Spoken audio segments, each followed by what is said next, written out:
जिसके भाग्य में जितना होता है उसे उतना ही मिलता है। बहुत समय पहले की बात है। एक गांव के मंदिर में एक पुजारी था।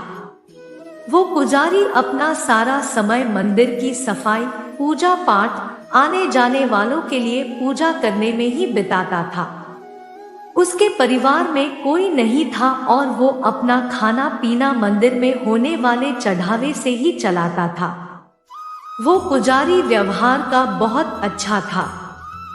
उसके मन में पैसों के प्रति ज्यादा लालच नहीं था। मंदिर में जब भी ज्यादा चढ़ावा होता तो वो उनसे दूसरों लोगों की भी मदद करता था। पुजारी मन ही मन ये भी सोचता था कि मंदिर के चढ़ावे से थोड़ा बहुत बचत भी होती तो भविष्य के लिए अच्छा हो जाता। लेकिन गांव का मंदिर था तो वहां लोगों का आना जाना कम होता था। मुश्किल से दिन भर में 5 से 6 पैसों का चढ़ावा हो पाता था, जिसमें से पुजारी अपने दिन भर की जरूरतों को पूरा करने के बाद सिर्फ 2 पैसे ही बचा ही पाता था। और जब कभी चढ़ावा ज्यादा होता तो पुजारी के पास कोई ना कोई व्यक्ति ऐसा आ जाता जिसे मदद की जरूरत होती थी और पुजारी उसे मना भी नहीं कर पाता। बहुत समय बीत गया लेकिन पुजारी पूरे दिन 2 पैसों से ज्यादा बचत कर ही नहीं पाता था।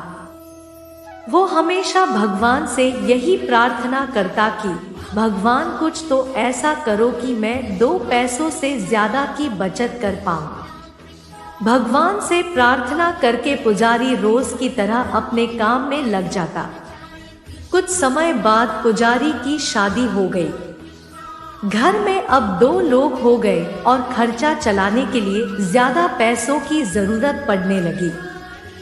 पुजारी की शादी होने के बाद मंदिर में लोगों का आना जाना बढ़ने लगा, जिसकी वजह से चढ़ावा भी ज्यादा होता और अब पुजारी अपने घर के खर्चे पूरे करने के बाद 10 पैसे रोज बचाने लगा।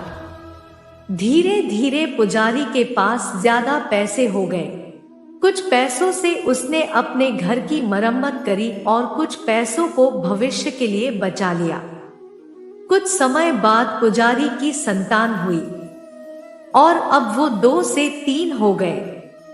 पुजारी की संतान होने के बाद अब पुजारी ने देखा कि वो अपनी दिन भर की जरूरतें पूरी करने के बाद 15 पैसे बचा लेता है।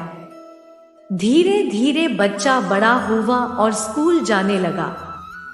अपनी बचत के पैसों से पुजारी अपने बच्चे की पढ़ाई का खर्चा चलाता था। जैसे जैसे बच्चे की उम्र बढ़ते गई और पढ़ाई का खर्चा बढ़ने लगे, वैसे वैसे ही मंदिर में चढ़ावा ज्यादा होता चला गया। ज्यादा लोग आने लगे और पुजारी के जीवन में पैसों की कोई कमी नहीं हुई।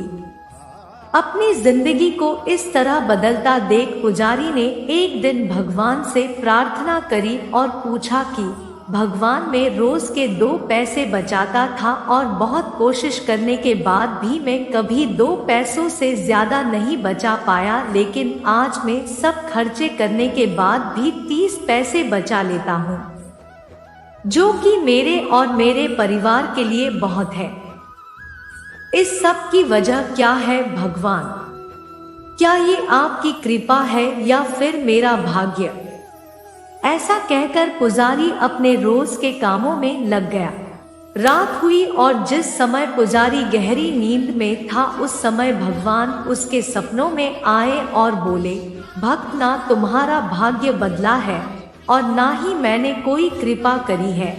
तुमने जिस दिन शादी करी और तुम्हारे घर जो स्त्री आई उसके आने से तुम 10 पैसे बचाने लगे, जिसमें 8 पैसे तुम्हारी पत्नी के भाग्य के थे, जिसकी वजह से तुम दोनों के पेट भर खाने पीने और बाकी जरूरतियों की पूर्ति होने लगी। फिर तुम्हारी संतान हुई और उसके होने के बाद तुम 15 पैसे बचाने लगे, जिसमें से 5 पैसे तुम्हारी संतान के भाग्य के थे और आज जो तुम 30 पैसे बचा रहे हो उसमें से 15 पैसे तुम्हारे बच्चे की पढ़ाई और उसके बेहतर भविष्य के भाग्य के हैं।